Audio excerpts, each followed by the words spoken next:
Welcome to the Tom Ferry Show.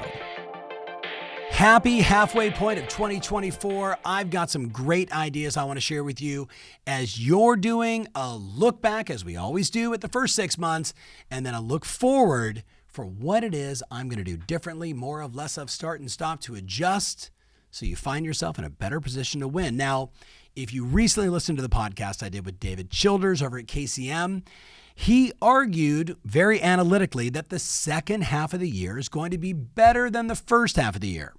What's your immediate take on that? Let me know in the comments. What do you think? Do you think the second half of 24 is going to be better than the first half of the year? His was very simple. He said all the major forecasters, Fannie, Freddie, and NAR, are all saying interest rates are going to be somewhere between 6.4 to 6.5. And I think you would agree, staring from a 7.5 or a 7.12 down to 6.5 is a little more palatable for the vast majority of people to make the move. Now, beyond that, it's really going to come down to what are the adjustments you're going to make to ensure your success. So I've got two different lists. I've got I've been doing this forever, 75,000 hours of coaching. Here's the obvious stuff, or maybe the not so obvious. And then I went to TomAI, where our AI tool is examining all of our clients and what's working and what's not. And I can literally go region by region, team versus solo agents, what country do you want to be in? And I just asked it, what are the 4 to 5 most important things our clients are focusing on right now that's moving the needle and putting them in a position to sell 35 homes, 40 homes, teams, 100, 200, etc. Newer agents coming in and doing 16 transactions, 30 transactions. So I'm going to share all that with you as well. But I want to, again, just frame you and we're sitting together one-on-one. And I'm like, hey, how was the first half of the year? Let's talk about some of the obvious adjustments or things that you should be reflecting on so you can move into the second half of the year well-positioned, well-organized, and ready to attack. Now, with that said, the obvious stuff, the first thing I wrote down is, if you looked back January to now, what were the most successful marketing campaigns you did in the first half of the year? Did you throw some events? If so, how'd it work out? Did you do some emails that maybe myself or Jimmy Mackin over at Listing Leads shared with you and you got success? Did you do a direct mail campaign? Did you knock on some doors? Did you text some clients?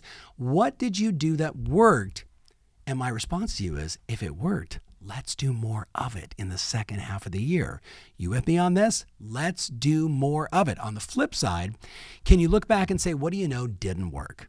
What do you know didn't work? And again, if you and I were just sitting one-on-one, I hope you're like grabbing a pen and you're not just watching me and you're like, okay, let me pause this. What worked? Okay, this campaign worked, that campaign worked. Man, I did that one open house and I did knock on doors. I did that Zillow thing where I said, Zillow's always wrong. Want to know how much your home is really worth? And I put it out over 125 doors. And I got like 3 listing calls from that. Like, oh yeah, you're right. Like, I'm good at this. I just got to be more consistent running plays at work. So start there. What did you do that worked? And then the second part is, what do you know didn't work? What do you know didn't work? And you might go, dare I say, a little deeper with that and actually say, well, what I know didn't work was not making my calls, not sending any texts, not sending any emails, not doing any direct mail, like no smoke signals, no open houses, no nothing. That didn't work. And I'm sure you have a bunch of valid excuses if that was the case. And what I would say is, how about you give yourself some grace? You let those excuses go and you say, ding, ding, here's the second half. The race has begun. Let's go. The market's going to get better. Things are going to improve, but not if you don't improve. If you don't improve, it's just going to be more of the same, right? So you know what I'm saying. I don't care if you're at one of my clients who just told me he's at 315 closed and pending transactions for the year, or you're at 3, right? The same rule applies, my friend. The same rule applies. All right. Third thing I wrote down is, what adjustments do you have to make to your priorities? So we know the phrase prioritize until it's painful. Prioritize until it's painful. And this is something I find myself saying to myself when I've got tons of ideas in front of me, all these things that I want to do. But what I know is, if I prioritize down to 2 or 3 things that really matter, that are really going to move the needle, that's where I see the most sustainable results in my career, in my business. It's prioritizing and saying no to a bunch of other stuff and saying yes to the things that I know move the needle. And that's that priorities thing. So where are the adjustments you need to make to your priorities? Another way to say that is, Where do you need to put more sustainable focus between now and the end of the year? Let's play on that for a second. It's something that I love discussing with individuals just like you. I'm like, okay, when you get focused for long periods of time on doing the right stuff, what happens? Everybody's like, oh my goodness, like I kill it, but it's hard, Tom. It's hard. I've got so much coming on. I have spouses and kids and life and the market and interest rates and the elections and everything, all the NAR changes. And my response is, I got you. And yet, like if you committed to doing 10 or 20 or 100 push-ups a day and you did it 100 days in a row, you know what happens. Like not only do you feel stronger and you feel better, but it's like you did it. You have that mindset of like, I did it.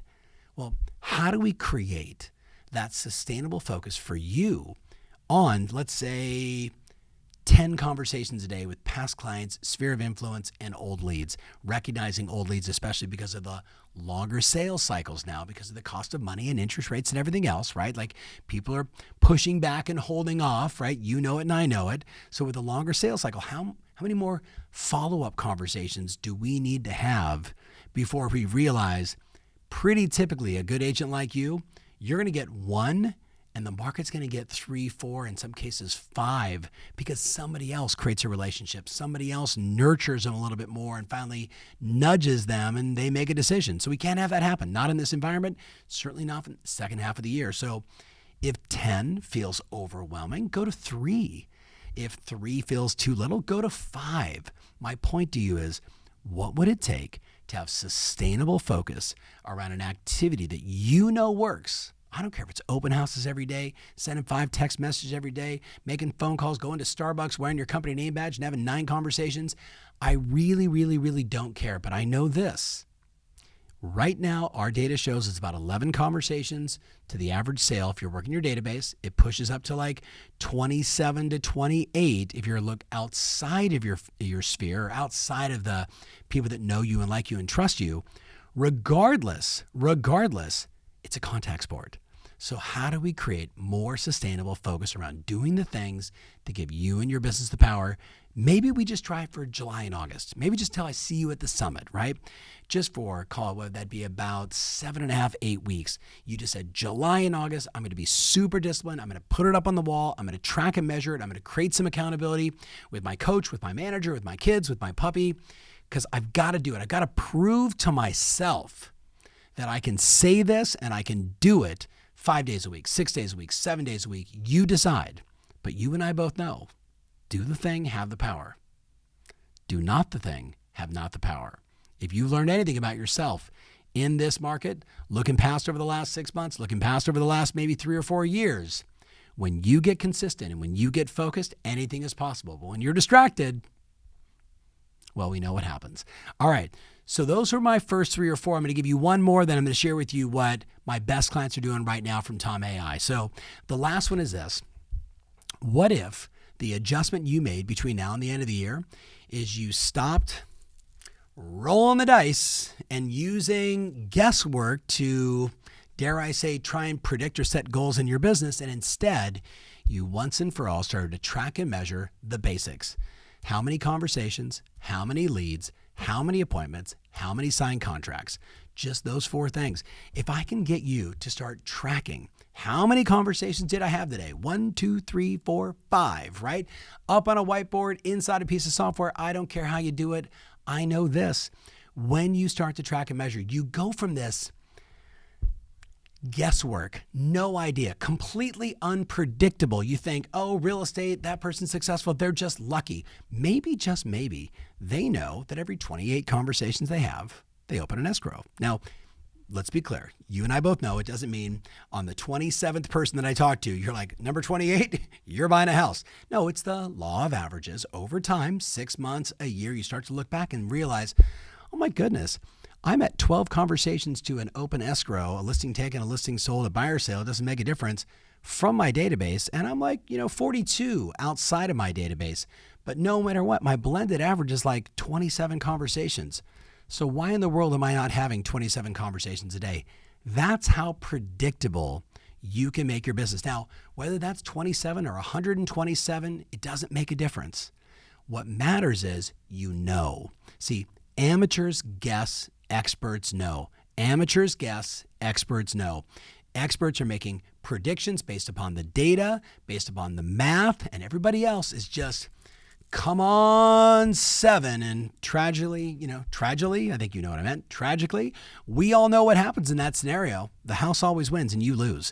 So maybe, just maybe, one of those adjustments are the adjustments you need to make. Let's switch over to TomAI. I asked it again, hey, what are the best clients doing right now? Where is their concentration from the month of May, the month of June? What are they thinking about in the second half of the year? All this stuff matters, so pay attention. No order of importance. Here's what I got. Number 1, everybody said double down on video and social. Now, what's interesting is you read the 1,000-watt report, and I'm not sure if you read 1,000-watt. It's the number 1000.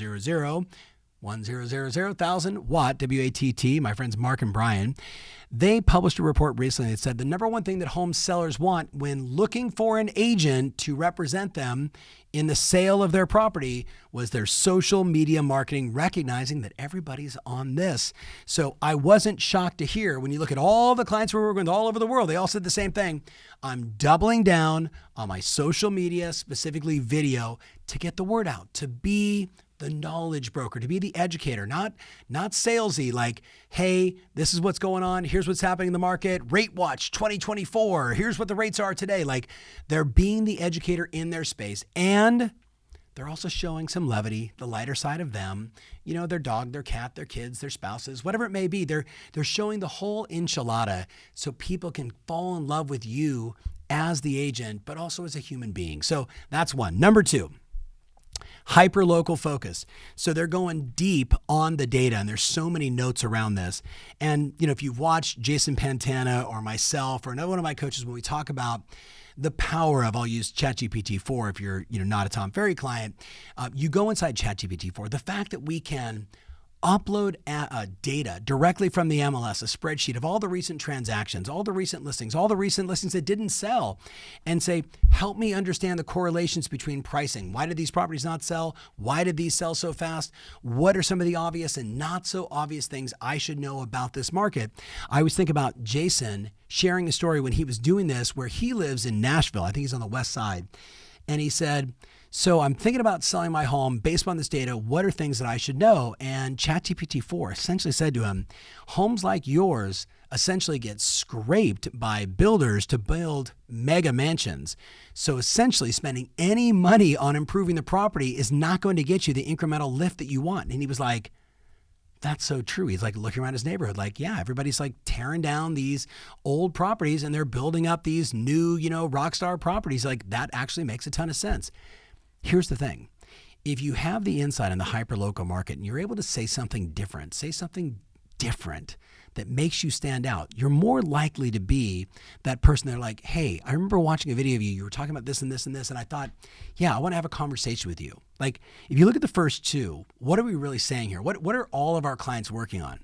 They're trying to create a degree of separation between them and everybody else in the marketplace. So we know one is social and video. We know another one is being the person that takes the time to ask the interesting questions of the data and let ChatGPT or TomAI or whatever AI tool you're using to bring to light something different, something special, a talking point that you can discuss at the pool over summer or, at a soccer field or whatever it may be, that's just beyond how's the market. Like, hey, it's interesting, right? Like something more. So that was number 2.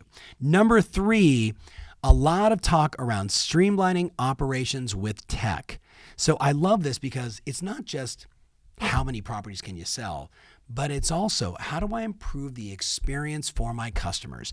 How do I improve the experience for my customers? When you look at the data around the sort of knock on, not you, but like the average agent, like consumers are constantly saying, you didn't communicate enough. You didn't tell me enough of what was going on. Well, when I read this and I go into the weeds on it, a lot of people, what they figured out was I could record 3, 5, 7, 10, 15 videos that get sent to a client from the day they list their house to the day it closes, from the day they open escrow to the day it closes, that just walk them through, hey, we're now at this phase of the listing process. We're now at this phase of opening escrow. We are T-minus 5 days from closing. We just got this report, that report. And the best news is it can all be automated. And what's so much fun now, again, looking at TomAI, I would just go in and say, what are the most important SOPs, right? Standard operating procedures. What are the most important SOPs an agent at my level needs in order to provide 5-star experiences, get 5-star reviews from all my customers? And you're going to get this monster answer. Then you could literally say, break down each one, create a spreadsheet for me, turn that into an SOP just for me. Here's my market. Here's my sales price. This is my desire. La, la, la, bang. So what we're seeing is people are thinking about degrees of separation with their brand. They're thinking about standing out amongst the sea of sameness amongst real estate agents. Number 2, they're going hyper local. I want to be the knowledge broker in my area. I want to be sharing interesting insights so that the average person is not thinking about, that they're not seeing on all the different portals. They're just getting it from you. That's awesome.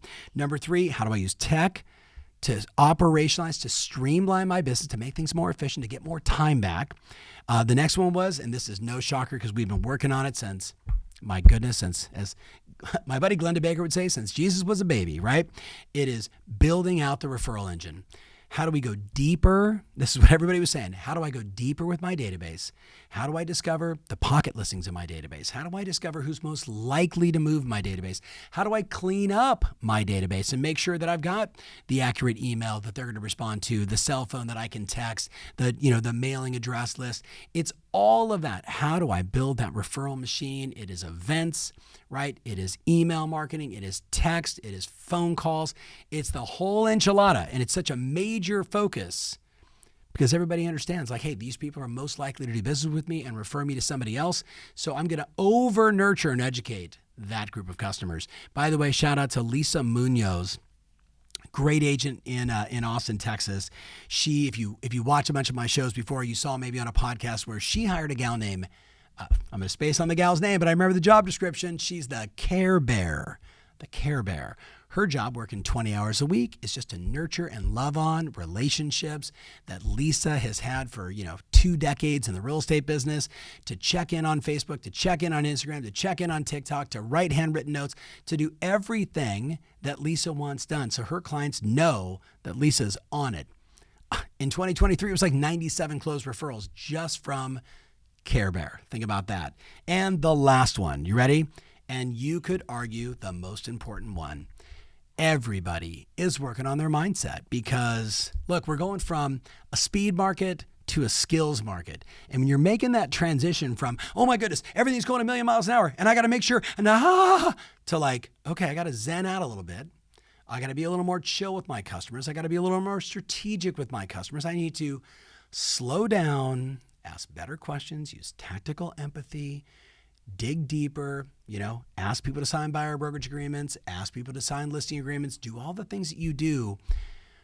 But it's definitely a mindset shift. And if you haven't made that adjustment, if you haven't figured out where do you find peace in the chaos, if you haven't figured out what is the right routine for you in the morning, in the evening, what brings you joy and happiness, what gets you lit up and fired up about this business, I go back to my mentor, Jay Abraham, who said to me, every 18 months, you have to reinvent something in your business. Every 18 months, you have to bring something new to the market. Every 18 months, you should go after a new lead generation source or campaign because it revitalizes you and it gets you fired up again. Now, I've already given you like 9 or 10 points. My question for you is, what are you going to do differently between now and the end of the year? The market's the market. It is what it is. Maybe we get lucky and the rates get to 6.3, and I think the wheels will come off. But none of that matters. If things don't change, things don't change. Would you let me know in the comments below, what are some of the changes you're going to make, and how can I continue to support you in 2024? P.S. I hope I'm going to see you at this year's Success Summit. If you have not made your reservation, strongly recommend you do it. August 27th through the 29th. There's going to be a lot of great people just like you coming from all over the world. Everybody with the right mindset. Let's get better because the market's the market. It is what it is. So the only degree of separation is you improving your life, your mindset, and your business. Hope you join us there. Thanks so much for watching. Remember always, your strategy matters, and now more than ever, your ability to make the adjustment in the second half, that's what absolutely rules. Hey, if you like this content, make sure you get back to my channel and check out Jason Pantana, This Week in Marketing, the Tom Ferry Podcast Experience, and of course, Mindset Monday.